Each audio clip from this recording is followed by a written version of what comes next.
Yeah, No, we take the nigga. other one. I don't even think they dropped here. Or was it at least attempted to save his fucking teammates? Oh my gosh, Bangalore, you about to get your fucking bang galore, goddamn. The devotion.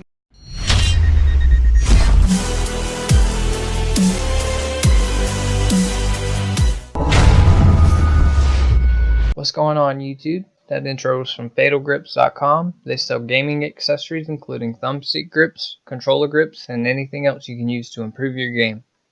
Be sure to use my discount code to get 10% off all purchases. Let's get into the video. Today we are going over the top 15 tips and tricks you can use to help get wins in Apex Legends.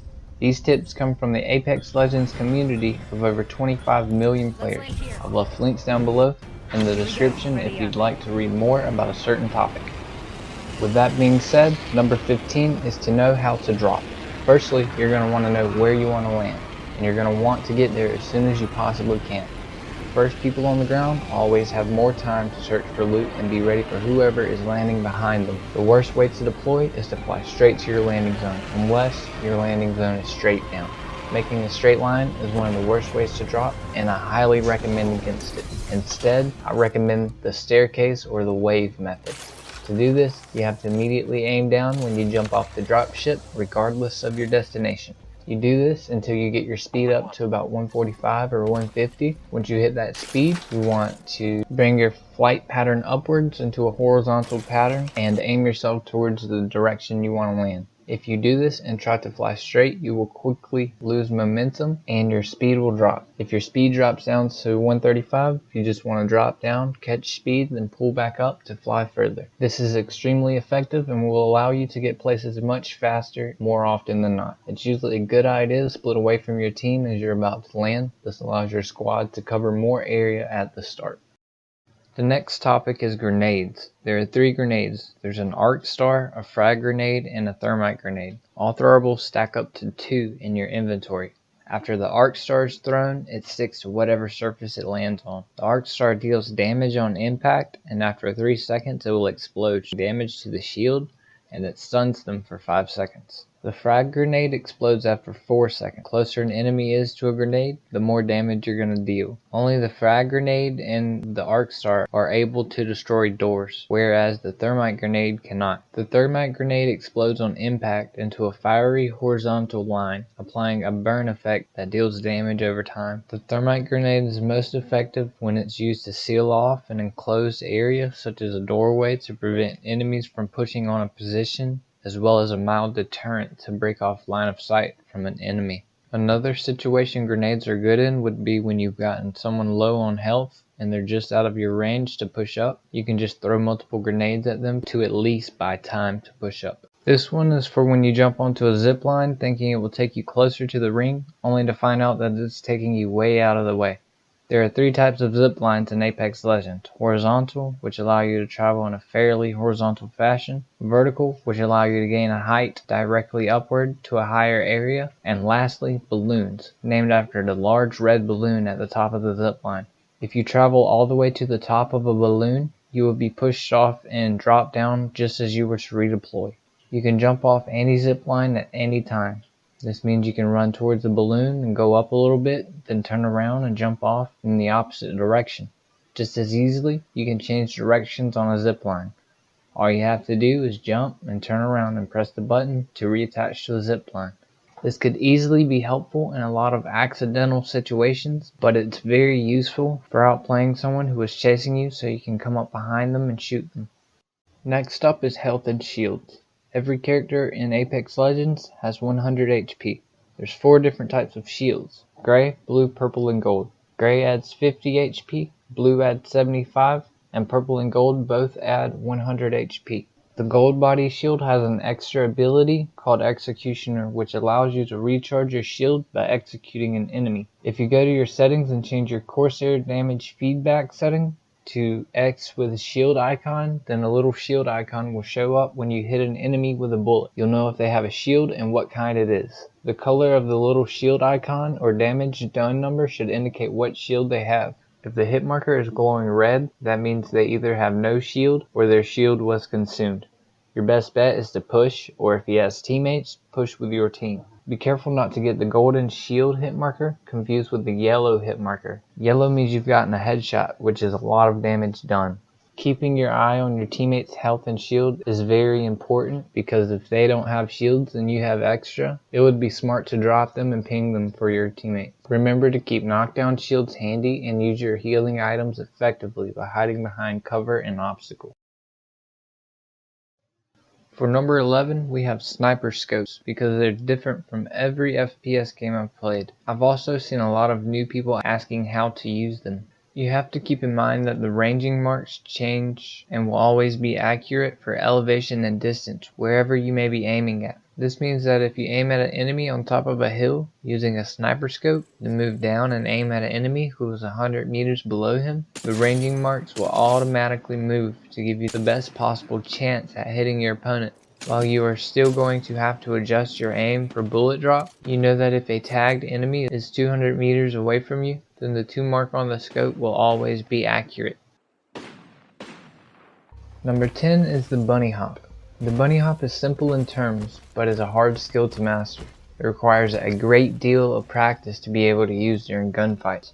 To bunny hop, you need to initiate a slide, then jump, and each time you hit the ground after that, you immediately jump again, all while continuing to hold your crouch key and moving or strafing in your desired direction. Yeah, a mouthful, right? Altogether, it's not the fastest way to get around, but it's very useful whenever you want to heal. Simply initiate the slide, begin your heal, and continue the bunny hop until after the consumable has been used. This combats the main downside to healing. While healing, you slow down, in turn causing you to be an easier target. If you learn to use the bunny hop method, you can make yourself a smaller and less predictable target, all while moving faster than the normal walking speed which is forced upon you as you use a consumable. For number 9, we have the most effective melee technique. There are 3 melees currently in Apex Legends. Well, that's disregarding the knife. The first one is a punch, which you can do by walking up to someone and pressing the melee button. You can also do a jump kick. To do that, just jump and melee while you're in the air. And finally, you're able to uppercut someone by sliding into them and meleeing. Every single melee attack in the game does the same amount of damage. However, their animation speeds vary. It turns out you can get more kicks off in a given amount of time than you can with any other melee.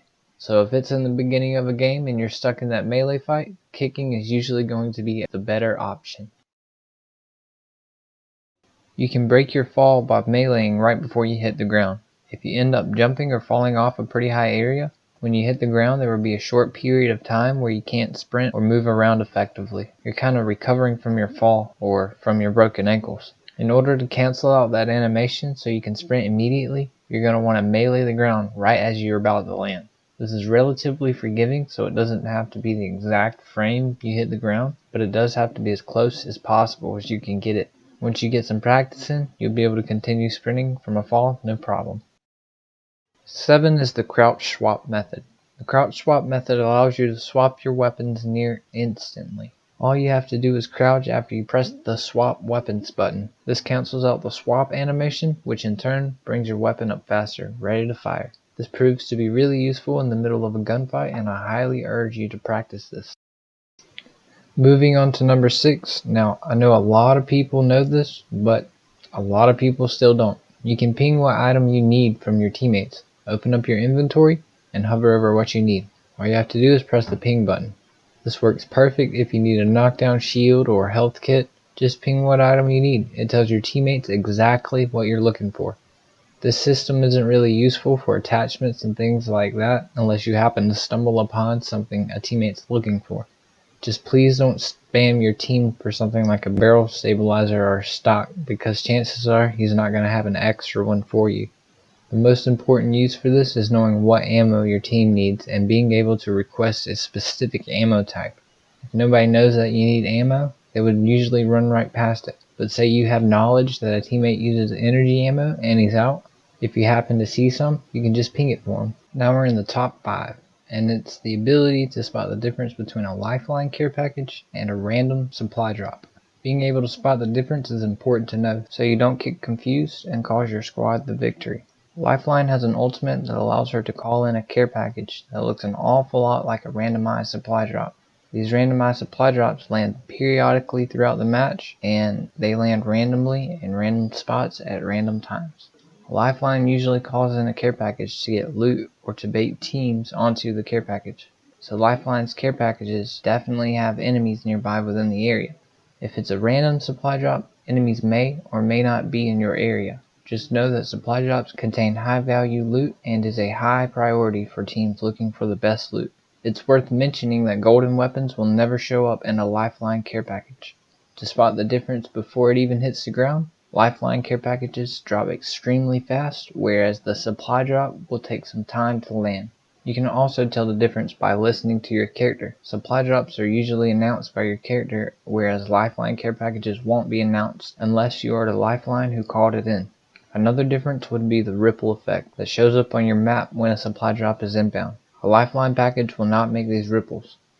Lastly, you can spot the difference once the package has landed on the ground. A Lifeline care package will have a blue accent around it, and a randomized supply drop will always have a red accent around it.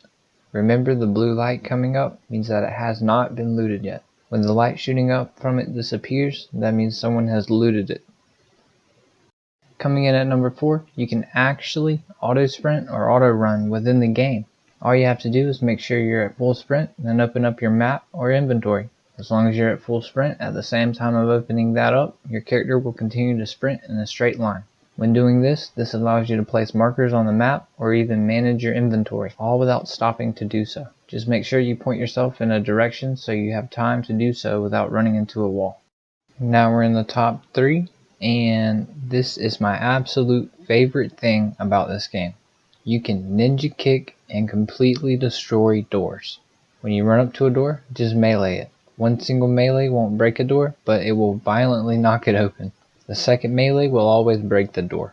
This is perfect for situations when a downed enemy is body blocking the door, or when Caustic has you trapped in a room by blocking the door with his traps. Also, if you melee a door that has an enemy on the other side, you will deal damage to them. This works great if there's one guy left and he runs into a room and won't let you in. All you gotta do is kick it in and follow up with some bullets.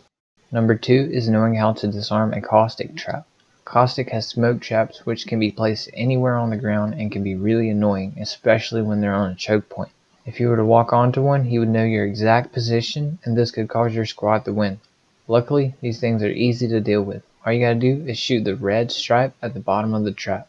It goes away with just one bullet, but be careful not to shoot the top part. If you do, you will set off the gas. The trap will also go off if you or a teammate is too close to it, so be careful where you stand and where you shoot them. And finally, for number 1, practice. I know it sounds cliche, but with more time and effort put into the game, you will eventually learn how everything within the game performs. You will learn how to engage enemies, what loot you like best, the best paths to take, and pretty much everything else there is to learn about the game. It goes without saying that all games require some sort of skill and practice. In order to improve your skill, you must practice and play more. It's the only way you will improve at Apex Legends. This video was brought to you by yours truly. Consider hitting that subscribe button if you've watched this far. I upload every Sunday, and I'm planning to do something kind of neat. I want to feature like a top 10 or so clips sent in from the community. Obviously these videos won't be uploaded on Sundays, but I'm thinking maybe we can start with like a monthly thing or something. Just send in clips from whatever game you play, and it will have the chance to be featured in a video. Follow me on Twitch if you want to see what I'm up to, and if you have any questions, comments, or concerns, please contact me. You can talk to me through the comments section or any of my social media. Thanks.